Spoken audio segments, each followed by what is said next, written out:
Alors, ma grand-mère,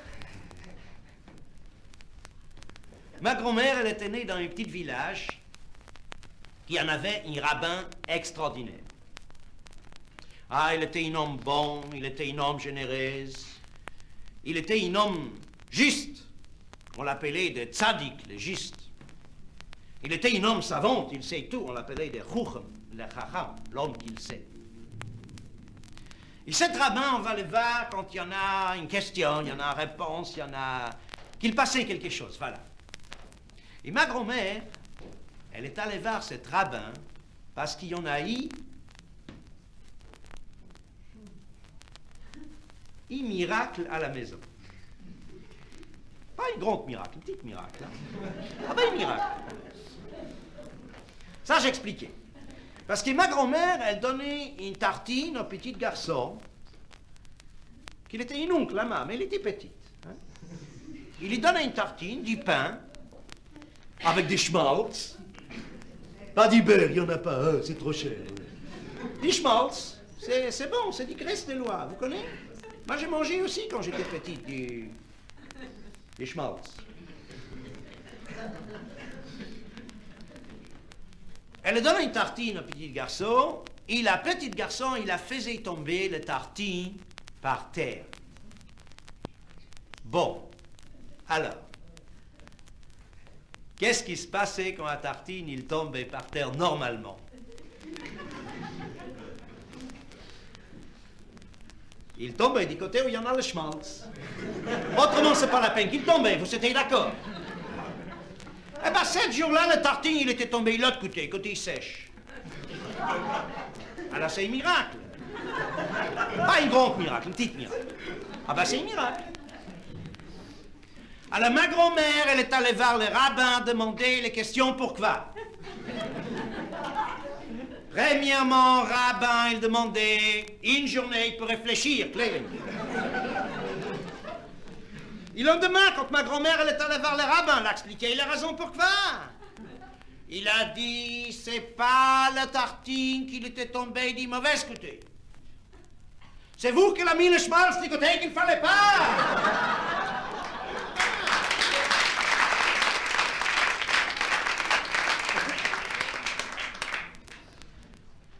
Alors, quand ma grand-mère, elle s'était mariée avec mon grand-père, ils en étaient très jeunes, toutes les deux. Parce que, c'est vrai, ce temps-là, le mariage, c'était comme ça, c'était arrangé par des familles, un côté, l'autre côté. Alors, très souvent, ils étaient toutes jeunes, les deux côtés. Hein, vous savez. Alors, ils en avaient 18 ans, chacune.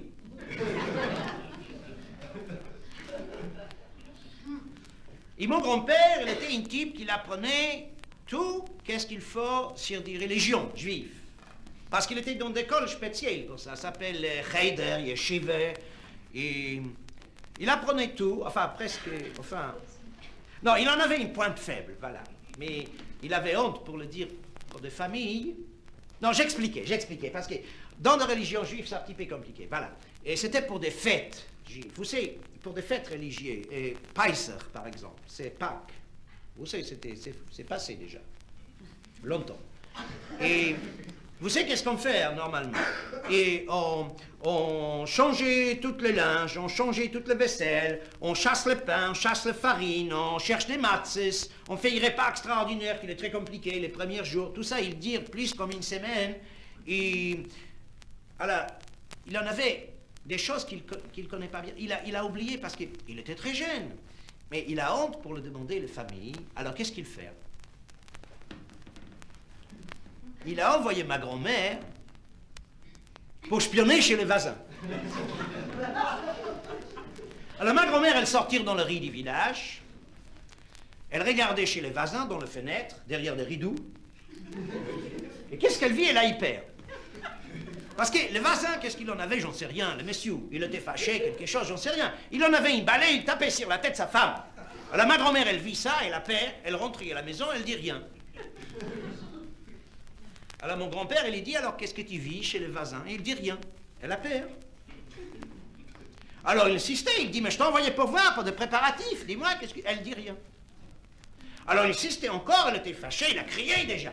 Après, il était tellement fâché, il prenait une balai, il tapait sur la tête de ma grand-mère, comme ça. Ma grand-mère, elle pleurait, elle dit, puisque tu sais d'avance, qu'est-ce qu'il faut faire? Pourquoi tu m'as envoyé pour voir?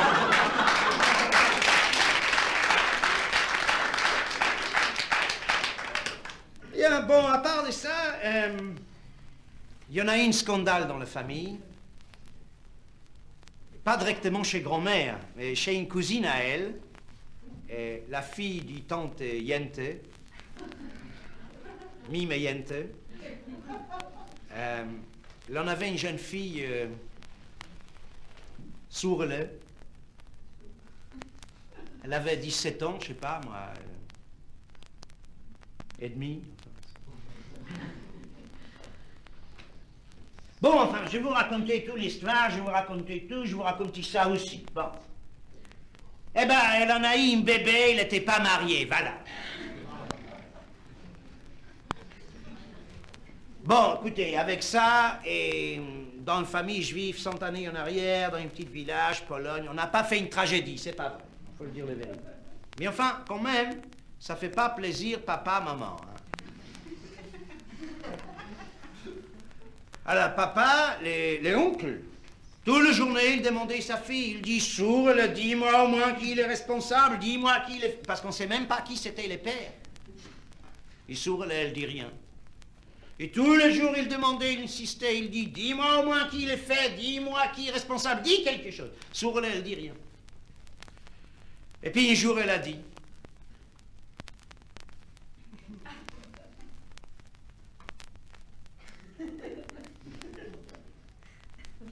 c'est le rabbin.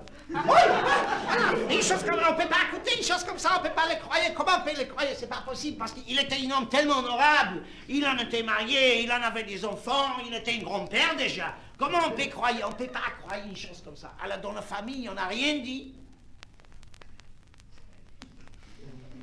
Mais ça faisait la tour du village. Et c'était revenu dans l'oreille du rabbin. Quand le rabbin entendit ça, oui. Écoutez, je vais vous le dire qu'il était un homme extraordinaire. Ben, c'est la vérité. Il était un homme, écoutez bien, il était un homme qui n'était jamais mis en colère. Pas une fois. Toute sa vie, pas une fois. Eh ben, cette jour-là, il était presque en colère. Ah, il était indigné. Il dit, comment cette fille peut dire une chose monstrueuse comme ça, qu'elle sait, c'est pas la vérité, mais pourquoi elle le dit? Qu'on le fait venir avec papa, maman. Le lendemain, Sourle, elle était venue avec papa, maman. Eh ben, elle était un petit peu calmée, mais quand même, elle était fâchée, hein. Il parlait sévère, comme ça, il dit, Sourle, pourquoi tu le dis? Monstruosité, tu sais, c'est pas vrai, pourquoi tu le dis? Sourle, elle dit, si, c'est vous qui le dites. Comment, mais ça, mais pourquoi, mais ça veut dire, expliquez. Sourle, elle dit, écoutez, vous vous rappelez, quand ma cousine Rivke, elle était venue pour vous voir qu'elle ne peut pas en avoir un bébé. Oui, je me rappelais. Eh bien, vous lui donnez une bouteille avec du l'eau des rivières Jourdain. Ah, c'est vrai, oui. Eh bien, il en a 17 ans, il en a un bébé. Ah, très bien, bon. Eh bien, moi aussi, j'en ai 17 ans, j'en ai un bébé. Alors, eh bien, il sourit déjà, parce qu'il était soulagé, il a compris ses bêtises. Alors, il parle déjà gentiment, il dit, Sourle, mon enfant, quand même, tu n'es pas si naïf.